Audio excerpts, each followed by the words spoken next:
Sir ஒரு முக்கியமான ஒரு கேள்வி, ஃபோக் மார்லி ரெக்கார்ட்ஸ் அதை பற்றி சொல்லுங்கள் சார். ஃபோக் மார்லி ரெக்கார்ட்ஸ் இது வந்து நான் ஆரம்பிச்சிருக்கிற கடின முயற்சிக்கு அப்புறம் நான் ஆரம்பித்து ரன் பண்ணிக்கிட்டு இருக்கிற ஒரு இண்டிபெண்டன்ட் மியூசிஷியனுக்காக முழுக்க உருவாக்கப்பட்டது.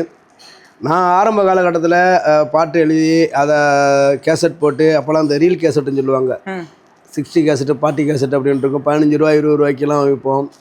அது வந்து என்னோடய பாடல்களை வாங்குறதுக்கு ஆடியோ கம்பெனிலாம் கிடையாது.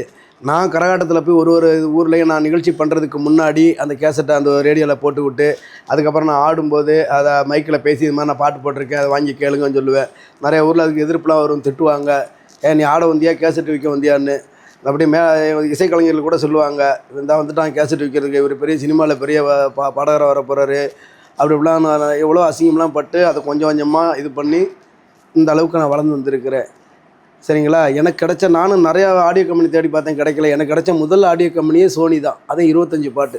நிறைய சர்ப்ரைஸ்லாம் வந்து ஷோஸ்லாம் பண்ணியிருந்தாங்க. ஆமாம், 25 பாட்டு அதில் நான் முதல் முறையாக பண்ணது. ஸோ இப்போ நான் வந்து வளர்ந்ததுக்கு அப்புறம் அந்த மாதிரி எனக்கு வாய்ப்பெலாம் கிடச்சி நான் வந்திருக்கேன். என்ன மாதிரி திறமையை வச்சுக்கிட்டு கடைக்கோடியில் எவ்வளோ மக்கள் வந்துக்கிட்டு இருக்கிறாங்க.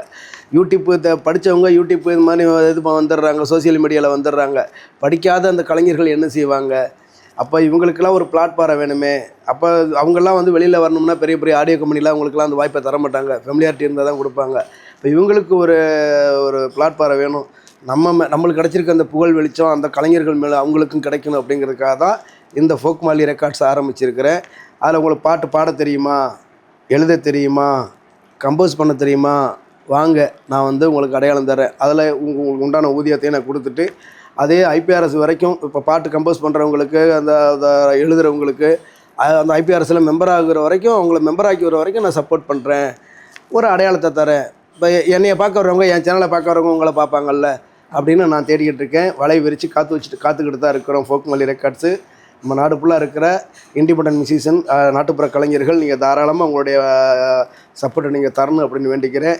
இதை நான் வந்து நல்லபடியாக வளர்ந்துச்சு, ஃபோக் மார்லி ரெக்கார்ட்ஸ் நல்லபடியாக வளர்ந்துச்சுன்னா இதை தமிழோடு நிப்பாட்டாமல் இப்போ எல்லா மொழியிலையும் நான் பாடியிருக்கிறதுனால அங்கே இருக்கிற நாட்டுப்புற கலைஞர்களுக்கு வாய்ப்பு கொடுக்கணும்னா தமிழ், தெலுங்கு, மலையாளம், கன்னடம் இன்னும் எல்லாத்துலேயுமே அந்த கொலாப் பண்ணணும். இதை தாண்டி போயிட்டோம்னா இந்தியா தாண்டி இல்லாமல் இந்தியா தாண்டி எல்லா கண்ட்ரிகளோடையும் நம்ம வந்து கொலாப் பண்ணணும் அப்படின்னு ஒரு மிகப்பெரிய நெட்வொர்க்கை தேடிக்கிட்டு இருக்கிறேன். அந்த மாதிரி ஒரு சப்போர்ட் கிடைச்சிச்சுன்னா இன்னும் சந்தோஷமாக இருக்கும். கலை கலாச்சாரம் வளருது. இது பெரிய இனிஷியேட்டிவ் சார். இது நீங்கள் ஆரம்பிச்சிருக்கிறதே ஒரு ரொம்ப நல்ல விஷயமா நான் பார்க்குறேன். கண்டிப்பாக இதை நிறைய பேருக்கு போய் நிறைய கலைஞர்களை வந்து நீங்கள் கண்டுபிடிக்கணும், கண்டிப்பாக கண்டுபிடிப்பீங்க. ஏன்னா இந்த விஷயம் நிறைய பேருக்கு அதுக்கு நிறைய பேருக்கு சென்றடையில. ஆமாம்.